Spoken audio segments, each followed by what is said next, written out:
Cái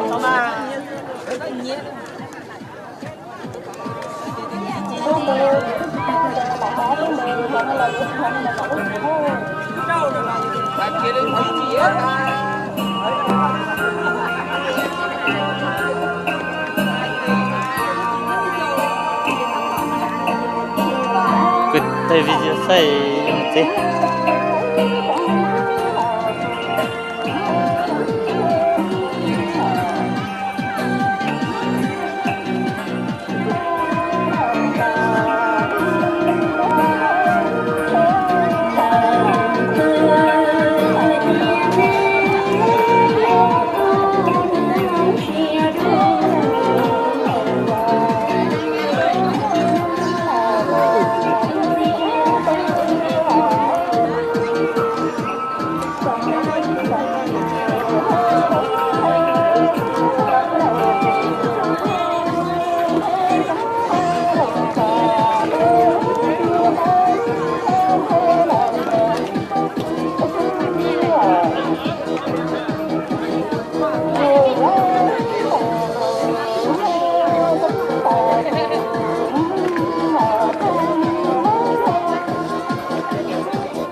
Đúng rồi, có gì thì cho đây. Đây.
不是韩国的，冇韩国。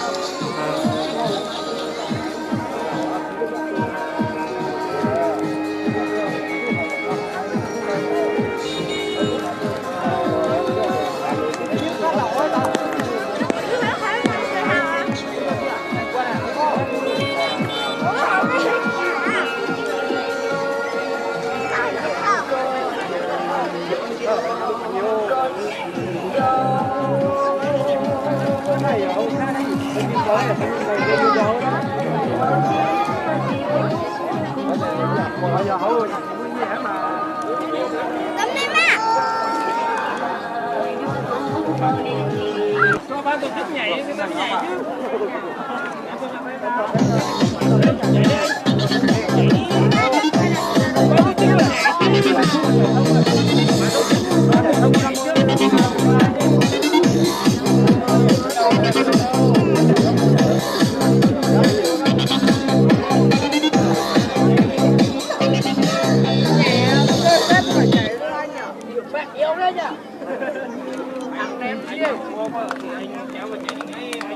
Vợ thì bảo chị làm cho anh. Nó về nó quay lưng vào đấy. Anh bảo là không làm cho anh nhá, anh chỉ là dân gái mà nhảy. Nó quay lưng vào đấy. Em trai thôi bạn thế. Anh đây bạn gái của anh thì anh bảo thế. Thế.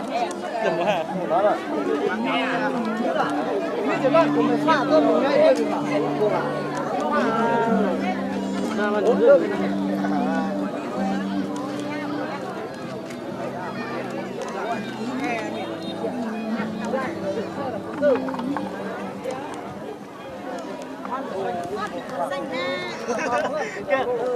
Hai hôm trước thì hoặc là cắt gói kia là ca này làm được biết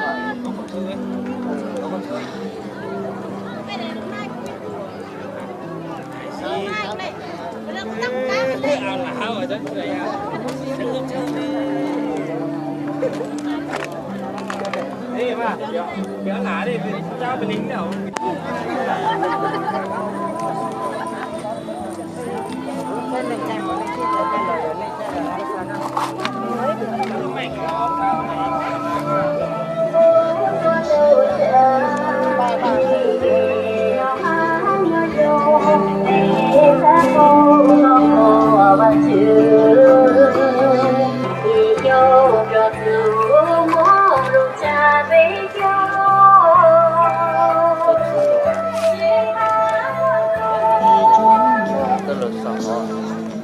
Tôi lừa hết. Thôi giờ nó có lợi được rồi.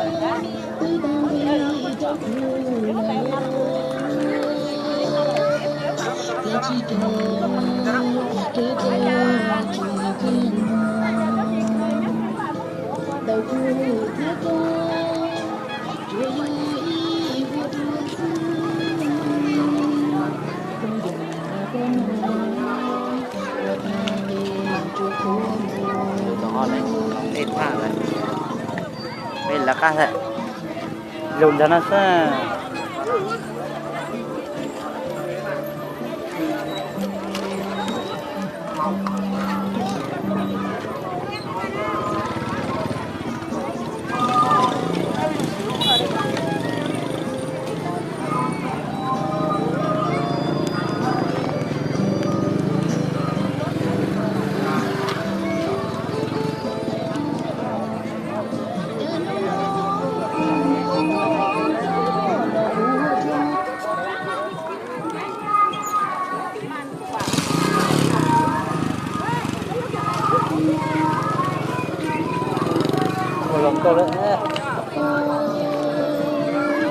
Bây giờ mà không mà hối răng có bên nào đây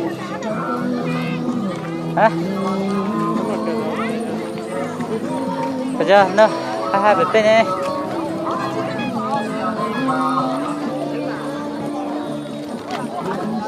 cho là nhiều lắm cơ tức là hủ hay là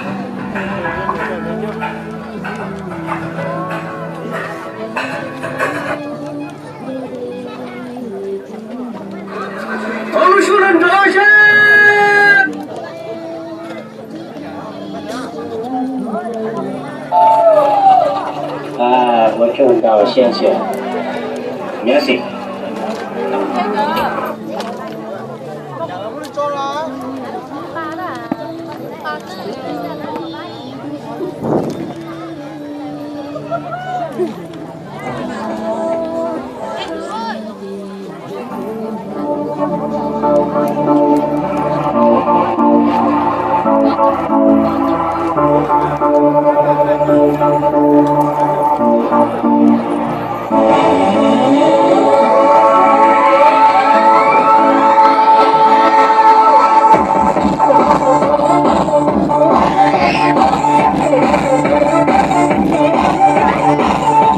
Không ơi, không à.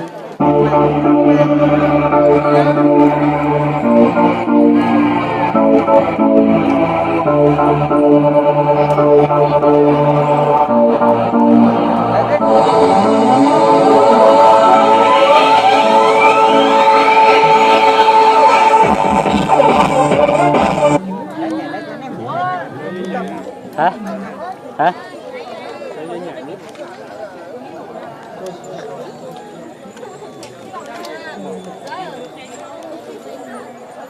Nhảy chỉ sau lưng xe ta nhảy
Thank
you.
Hãy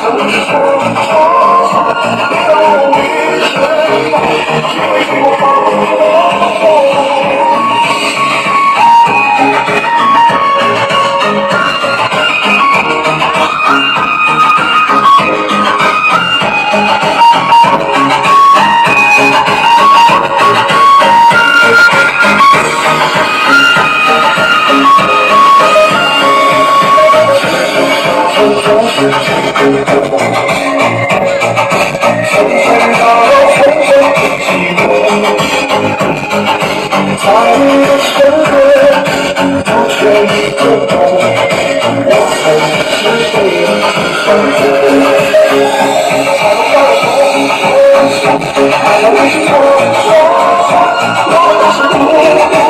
kênh Ghiền Mì Gõ để không bỏ lỡ